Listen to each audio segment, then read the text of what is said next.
If I'm photographing families or a very structured portrait setting, either in studio or out on location, I'll go to manual and I'll use my light meter, my handheld light meter, and make very accurate exposures and go from there. But I do use aperture priority quite a bit. Now, let me explain how your in-camera light meter works. And I think a lot of people don't understand this and they make mistakes all the time, and I want to clarify a few things. You'll see on the screen a gray canvas.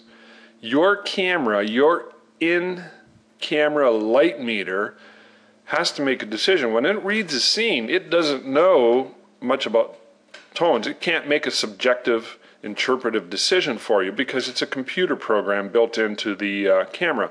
And light meters have been working that way since, well, you know, I remember my first camera in 1975, an old Canon FTB or a TLB or something like that. You know, I would turn the aperture and there was a dial, a circle in the middle, and the needle would float, and I'd have to line up the needle in the middle of the circle to get an exposure. And it's the same principles that apply today. It's really a lot of the same principles that apply back in the days of Ansel Adams when you're talking about the zone system and you're creating accurate exposures. So the camera wants to take your scene. Now look at this canvas. Now if this was a white wall, your camera on aperture priority or on any auto setting by default wants to turn it to a mid-range exposure. So if it's a white wall, it'll turn it to a mid-gray. That's its job. That's what the computer in the camera, it has to make some sort of a decision. And likewise, if it's a black wall, it wants to lighten it. So it wants to have an average. Now if I open up the levels, you can see, all right, levels are not working here.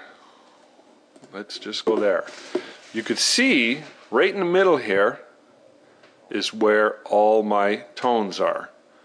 All right, and that happens to be, well, let's see, your tones range from 0 to 255, so that happens to be 127.5. So either exactly at 127.5 or thereabouts, your camera meter wants to take any particular scene and throw it in that range. All right, so let me show you a couple examples here. Actually, let me just give you a warning.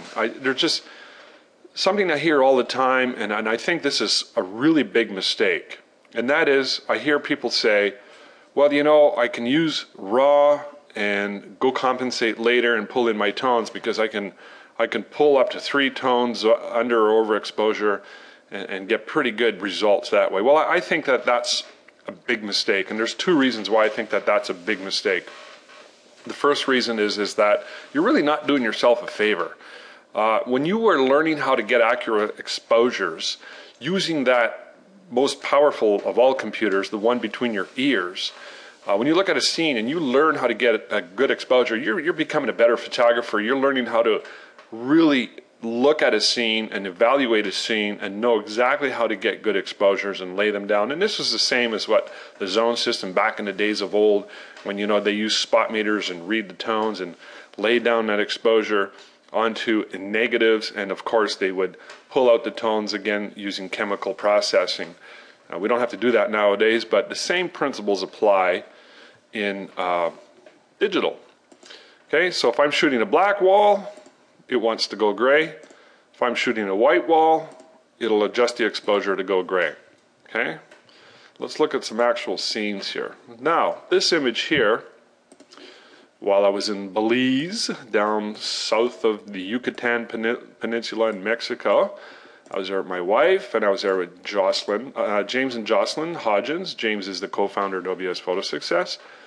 And here we were walking around downtown. We were there to go scuba diving, but you know, we took a day off, went downtown to get some cappuccino, something my wife loves to do. We see this cappuccino shop. And I looked at the scene and I said, classic example, this is what you see all the time. Very dark, dark chairs, counters, dark background, and a large part of the wall is dark. Okay, so I pull out my Canon G11 on aperture priority at 2.8. And I could see by previewing, and you got to do this a lot, you got to preview the image and look at your levels in camera while you're shooting an aperture priority. If you have any doubts, if you have to make an adjustment, you have to look at and know where your exposure is. Oh, I forgot to mention too, the other reason why it's not a good idea to shoot raw and compensate later, and there's proof to this. I've seen tests, and I can get into it, but that'll be another tutorial down the road. When you compensate, or when you pull in tones later, because you're shooting raw, like I mentioned, don't want to be lazy about this and avoid the opportunity to learn how to create good exposures. But the image pixels will still be degraded, even if you're using raw. I've seen proof, I've seen it. It's technically proven that you still are compromising the integrity of the pixels. And of course the solution is, and always will be, and we've been harping on this since day one, learn how to get good exposures. So I look at this scene and my camera says, hey, too dark, we gotta lighten it up. And I took an exposure, looked at my preview, and it was blinking where Tina's top is here. It was flashing, it's overexposed, and you can see the proofs in the pudding by looking at the levels. We've hit the wall. All right, so I know I gotta compensate. So let's get rid of that image. So what I did was, I said on camera, I had to decrease the exposure, so I went -1. Now if the scene was too light, and it was doing the opposite, was making it too dark, I'd have to go the opposite, I'd have to go +1. So you have to know when to go minus, when to go plus. You can do this manually, by the way, if you wish, and if it's, you gotta add more light or take away light, just do it manually, but I just use the compensation button on camera. So here we have a scene where I've went -1, so I increase the shutter speed, same aperture, and you can see the exposure is getting better, but we're still hitting the wall there. You can see right there, bingo. That may be okay because some of the tones, the lights and whatnot are over the edge. So just as a safeguard, I went and took another shot. So somewhere between that last exposure and this one, probably this one is actually more accurate, and you can see by the levels.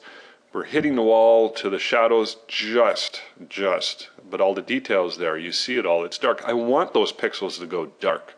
So I know using that computer of all computers, the one between my ears, that I have to get a good exposure using certain compensation techniques. Now here's how it applies in the real world when I'm out shooting a wedding. You see this a lot. I use aperture priority a lot on a wedding. So here I am shooting this bride. It's a very light scene, and you see this a lot on weddings. Obviously, you got white dresses, often light flowers, and I've got a white set of curtains in the background, light pouring in, which is a nice look. It's kind of dream-like, but I know the camera's going to want to darken this. I know it's going to want to darken this. I know it. So I got to crank in an extra stop and a half, sometimes 2 stops in a situation like this.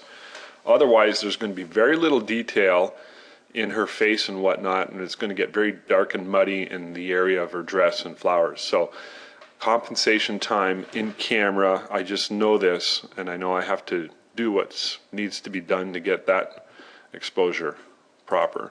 And here again, the opposite. We got the guys in their black tuxes, which is what you see again on weddings, and especially when I come in and I shoot detail shots of the guys with the flowers and the bow tie and that, when it's very, very dark, just like the scene of my wife at the cappuccino bar.